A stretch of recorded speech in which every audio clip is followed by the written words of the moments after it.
nuclear accident in the Soviet You are dealing with something that has never occurred on this planet. Stalker 2 is looking beautiful, mysterious and fascinating, but there's a lot more to it than I thought.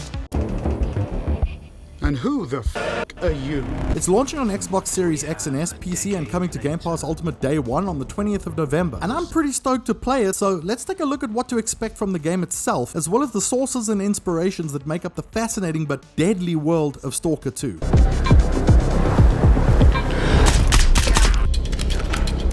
I never did play the original Stalker games. I mean, you can go and pick up the Legends of the Zone remaster trilogy that just dropped, but with an entire new game just around the corner, I'm happy to look forward instead. I am blind, but it is you who cannot see. Stalker 2 is a first-person open-world shooter with horror and survival elements, looting, resource management, and exploration. It's set in the exclusion zone around the Chornobyl power station, more simply and ominously referred to only as the Zone. In other words, sort of like a harder, more serious, more difficult Ukrainian version of Fallout.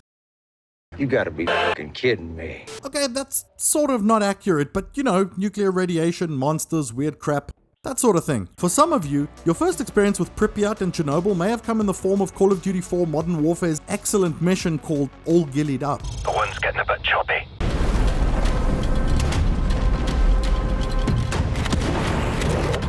Stalker 2 is looking gorgeous, and the guys over at Digital Foundry even reported that the Xbox build that they played at the show has really great looking image quality, as well as gameplay frame rates around where you would want them in the 60s. Technical aspects aside, the actual art and visual design is stunning as well, showing some truly haunting locations with interesting details and characters. I was a little concerned in the past that Stalker 2 was going to struggle on console and resort to lower frame rates or very low resolutions to keep the wheels turning, but I'm glad to say that for now, it looks like I had nothing to worry about. At least not on the Series X, but we'll have to see about the Series S.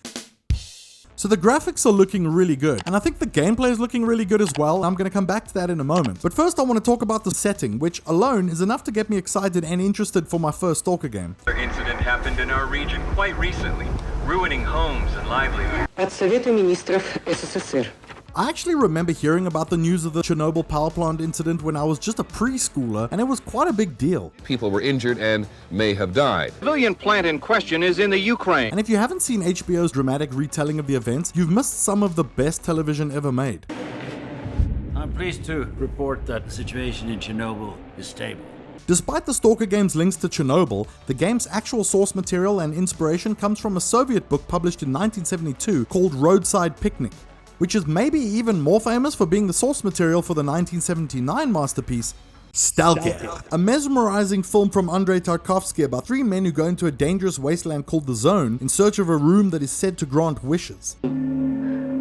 Ваше самое заветное желание. It's a 2-hour 45-minute masterpiece that ended up killing its director and a bunch of its crew. I'm not kidding. It's a really slow burn, but it really is something. A major difference between the book and the movie compared to the game is that in the original story, the Zone, its treasures, anomalies, and dangers are a result of discarded alien technology, whereas in the game, it's a result of secret experiments that cause a secondary disaster at Chernobyl in 2006. Speaking of the Zone, Stalker 2 is all about you and that zone. There's no multiplayer co-op or online lobbies here. The only people you'll be dealing with are those that you find in the Zone and its surrounding areas. The way the open world and the missions are handled is really something worth getting excited about, especially after the first previews hit and I learned about how much can change from how you decide to approach certain scenarios and just exactly what kind of rabbit hole that can take you down. You really have to consider what you're doing in Stalker 2. And as another example of actions and consequences, if you're on a mission with someone and just start randomly looting the bodies of their friends, they actually might have a few bones to pick with you, and I actually think that's really cool. If you're planning on playing Stalker 2 like a Far Cry game, and think you could just run around offloading ammo on unsuspecting enemies or pulling off Call of Duty omnidirectional trick plays, you're going to be in for a shock.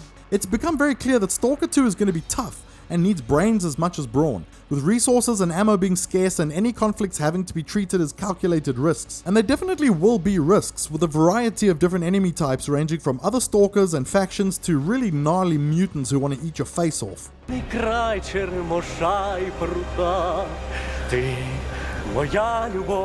The world itself is going to be a whole different story too, with crazy anomalies and dangers that'll need to be navigated, avoided, or even exploited if you want to survive. The difficulty and survival elements might put off quite a lot of you, and I'm even a little bit concerned with how it's going to gel with me too, but at the same time, I find the idea of getting myself deeply entrenched in a dangerous environment to be quite exciting, sort of like playing a Souls-like game, and a nice shift away from all of those duties that I've been calling recently.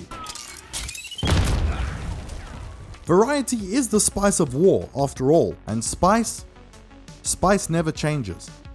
That is how the quote goes, right? You gotta be So, Stalker 2 is based on a really cool story and events, it's looking really great on console, and will of course look even better on a beefy PC gaming rig. The gameplay seems tough but rewarding and seems really engaging, with consequences that ripple through the world and through the story. So, there's a lot to be excited for. So what are you most looking forward to in Stalker 2, and what platform are you going to be playing it on? Leave a comment below, and if you enjoyed the video, please hit the like button to let me know. Thanks for watching, I'll see you soon. Я ж показав тобі, якою я її бачу.